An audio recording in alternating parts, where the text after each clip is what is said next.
My family cast me aside, said I'd amount to nothing for marrying a farmer.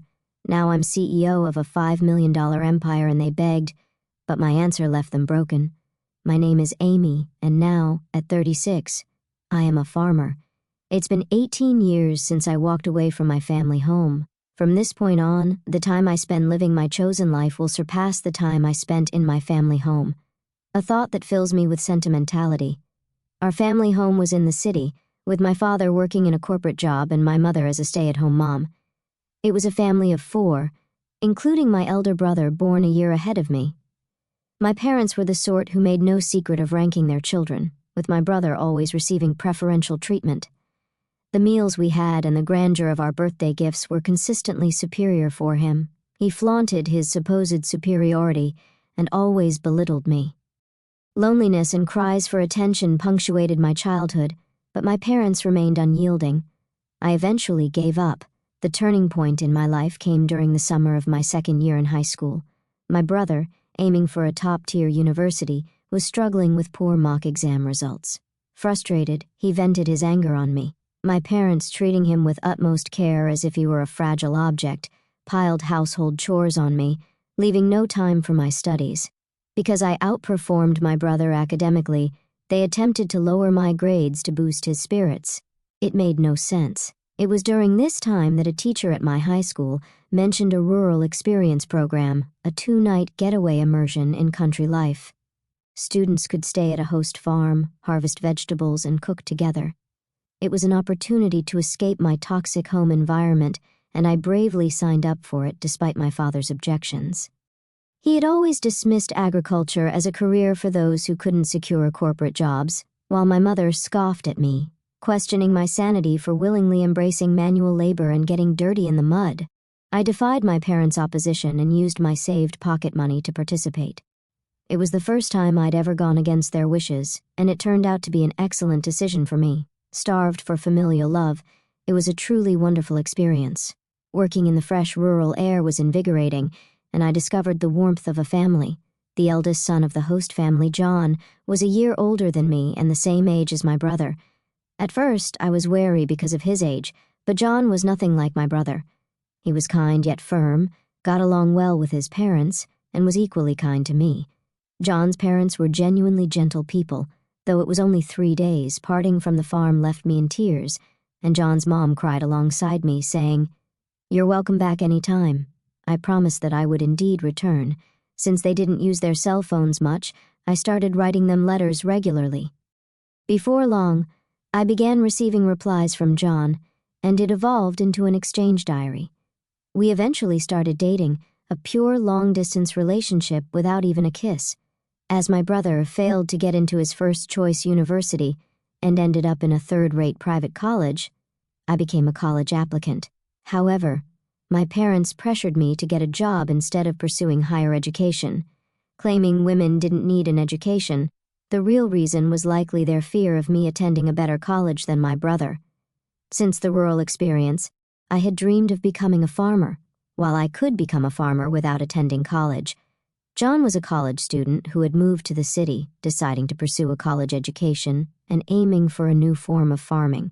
With a clear goal in mind, I dedicated myself to daily studies despite interference from my parents and brother. Upon passing the university entrance exam, my father erupted in fury, questioning if I, as a woman, intended to attend a better university than my brother. My mother joined in, claiming they couldn't afford to support me because my brother needed the money. Devastated by their words and a massive argument, I chose to sever all ties with them. John, now my in-law's son, came to pick me up, and they generously supported my college expenses. 4 years later, I married John, never contacting my parents or brother during my college years. However, when my in-laws insisted, we informed them about the marriage. My husband decided it was time to visit my childhood home for the first time in 4 years. The timing was chaotic during the planting season, so we could only make the visit at the beginning of summer. My husband-in-laws and I arrived with sunburned and darkened faces from working outside. To our dismay, my parents and brother openly ridiculed us upon our arrival. My mother, in a condescending tone, questioned our financial status, stating, "No offense, but how old are you exactly?" You must be quite poor to be working until you're all dark like this." Feeling mortified, I pleaded with her to stop, but she ignored me. My brother smirked and taunted, belittling those engaged in physical labor. I turned pale as the gentle smiles on my in-laws' faces froze. My husband firmly declared, "With all due respect, we are proud to be farmers." My father condescendingly laughed, disowning me at 18 and stating, "Just to make it clear, you're a stranger to us now. You're marrying a poor farmer who has to sweat and work hard.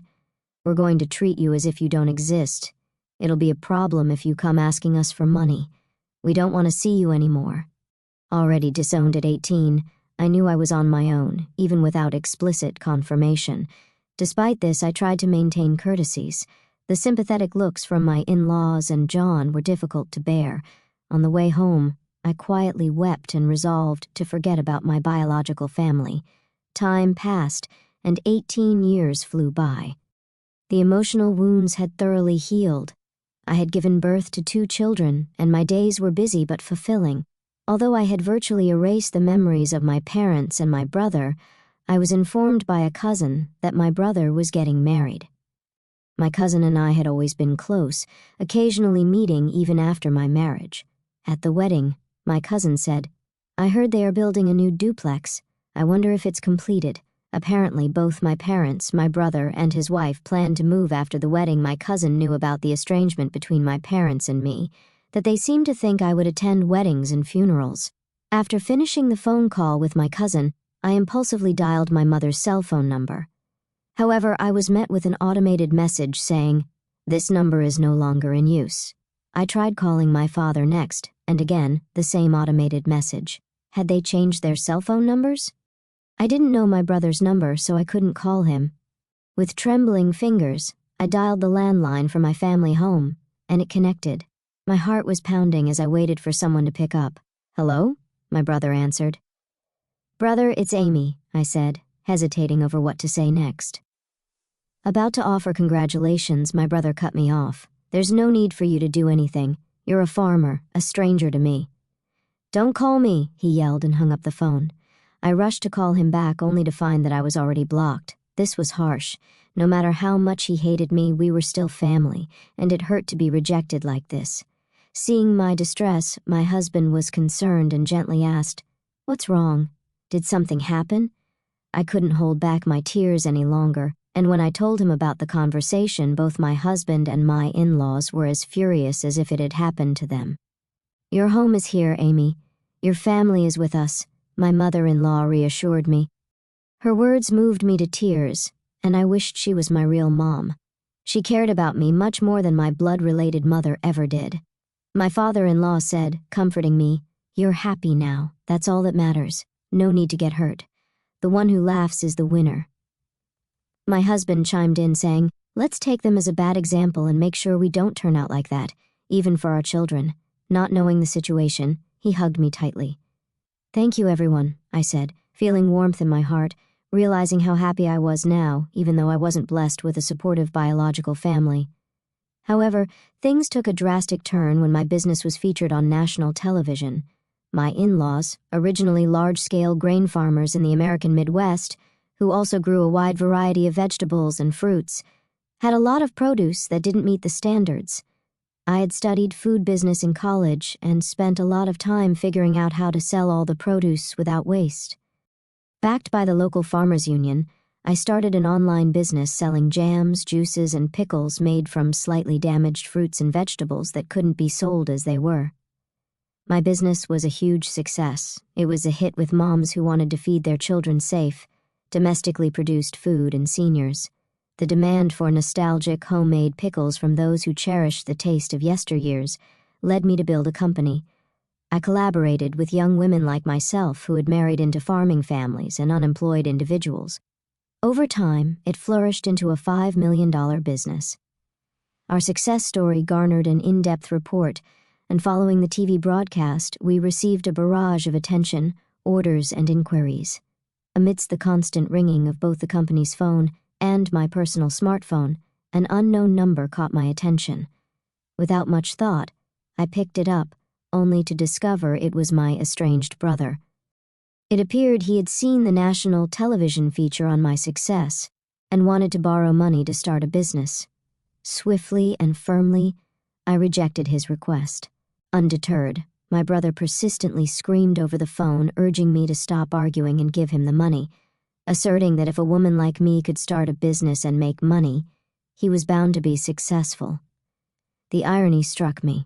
This was the same brother who had previously declared me a total stranger when I was just a simple farmer. Instead of responding to his pleas, I questioned him about why they hadn't informed me about the move. His surprising answer revealed that my brother's wife, a city girl, had influenced the decision to cut ties the moment my name was mentioned.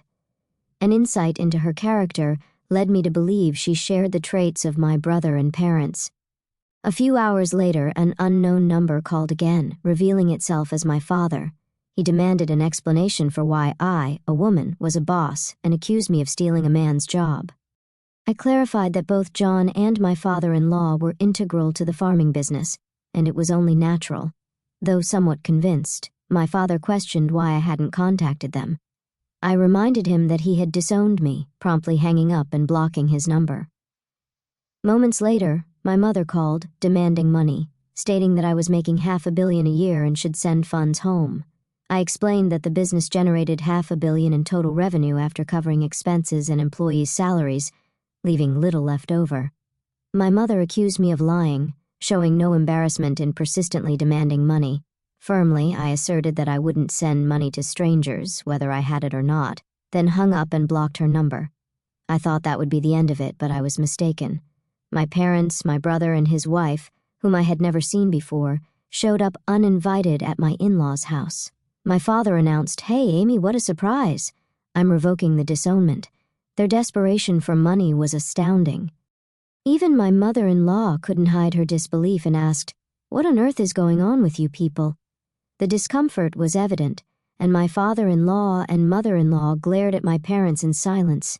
Even the employees had gathered, staring at my parents with astonishment. It was clear that my brother was not welcome either, but he retorted, "The real blood connections are us. We have the right to share the money you earn too." The woman who seemed to be my brother's wife nodded in agreement with his words. I was seething. I don't think so. Even though we share a blood connection, there was no emotional connection at all. You treated me like a stranger and abandoned me. The emotional scars from being abandoned by my biological family resurfaced, and I was on the verge of tears once again. Just then, my husband John came and stood beside me. "Amy is now a part of our family. Even without you disowning her, we are perfectly happy. Please go home," he defended me firmly. The employees also spoke out against my parents, saying, "What were you thinking? How rude." There were many people on my side here, and as I realized that this was where I truly belonged, I felt profound happiness. My brother grew angrier and yelled, "Shut up, you country bumpkins. You're all low-educated trash, aren't you? Obey what we say in silence." But John calmly replied, "Well, both my father and I are Ivy League graduates, and Amy has graduated from a well-known agricultural university." This revelation about our educational background seemed to catch my brother by surprise. "Why are you farming despite being graduates of top universities?" he blurted out. John responded confidently, "Farming is a respectable profession where we can fully utilize what we studied in college." I couldn't help but burst into laughter amidst the tension of the situation. "Brother, you've lost to John and everything," I said, feeling a sense of relief. Perhaps I had been too afraid of my brother and parents. I wanted to make it unequivocal one last time. "We are already strangers." I paused for a moment, deliberately shifting to a more polite tone. "So I can't lend or give money to strangers. Please leave. If you cause a disturbance or act violently, I'll call the police and take legal action." I made it clear that our ties were severed. My in-laws and husband moved closer to me to shield me from any harm that my parents and brother might cause. I was deeply moved by their protective presence, feeling truly cherished. The employees also chimed in, shouting at my parents to leave. My parents, brother, and sister-in-law glared at us with resentment, but had no choice but to retreat. According to a story I later heard from my cousin, my brother and parents had attempted to get rich quickly through a business venture, accumulating debts instead. Their arrogant attitude had led to a significant failure, and now they were on the brink of bankruptcy. However, I had no intention of getting involved anymore. For me, my work was thriving, and I was surrounded by a true family, including respectable in-laws, a loving husband, and adorable children. I treasured every day, savoring the joy of life. In the aftermath of the tense confrontation with my estranged family, life continued to unfold in remarkable ways. I found solace and happiness in the warmth of my in-laws and my husband John, who stood by my side unwaveringly. The unwavering support of my new family proved to be the greatest treasure I could have asked for. My business continued to thrive, and I expanded it even further, working alongside my dedicated team. The success of our venture allowed us to explore new opportunities and make a positive impact on the community. We continued to provide high-quality, sustainable, and affordable products to our customers, and our business became a beacon of hope for those who believed in the power of hard work and resilience. The love and support I received from my husband John were an endless source of strength and inspiration. We cherished every moment, raising our wonderful children in a nurturing environment filled with love and respect. The bonds between us grew stronger each day, and our home was filled with laughter and joy. Over time, I rekindled relationships with my extended family, including my cousin who had reached out to me. We forged deep connections based on trust, mutual respect, and shared values, a testament to the fact that family goes beyond blood. It is built on love, understanding, and shared experiences. As for my estranged family, they continued to face their own challenges and consequences. I wished them well from a distance, but remained steadfast in my decision to focus on my own path. The scars of the past were no longer an open wound, but a reminder of the strength and resilience I had discovered within myself. In the end, my story was one of triumph over adversity, of finding love and belonging in unexpected places, and of building a life based on my own values and aspirations. It was a testament to the power of choice and the incredible capacity of the human spirit to endure and thrive in the face of challenges. With the passage of time, my business continued to flourish and evolved into a community-focused enterprise. We started supporting local farmers and artisans, expanding our product range to showcase the talents of our region. Our commitment to sustainable practices, along with our dedication to quality, gained us a loyal customer base. This connection with our community allowed us to give back in various ways, from supporting local charities to hosting events that celebrated our shared values. As our children grew, we instilled in them the importance of hard work, empathy, and resilience. They witnessed firsthand the importance of family, not solely defined by blood, but by love and shared experiences. Our home became a sanctuary for their growth and development, fostering an environment where they felt loved, nurtured, and encouraged to pursue their dreams. The support from my in-laws remained unwavering. They were not just in-laws, they were the family I had chosen, and I couldn't be more grateful for their love and acceptance. My mother-in-law, in particular, became a cherished friend and confidant, offering her wisdom and guidance as I navigated life's challenges. Meanwhile, my cousin and I continued to build a strong and lasting bond. Our regular interactions allowed us to strengthen our connection, and we often found ourselves sharing life's joys and challenges. This relationship was a testament to the enduring power of chosen family, where genuine love and understanding prevailed. In the broader scope of life, I found solace in my decision to leave the past behind. While my estranged family faced their own trials, I focused on the present and the future. My husband, my children, and the people who surrounded me were my pillars of strength, reminding me that a loving, supportive family can be found in unexpected places. My story serves as a reminder that family is not solely defined by blood ties. It is a connection born from love, shared values, and mutual respect.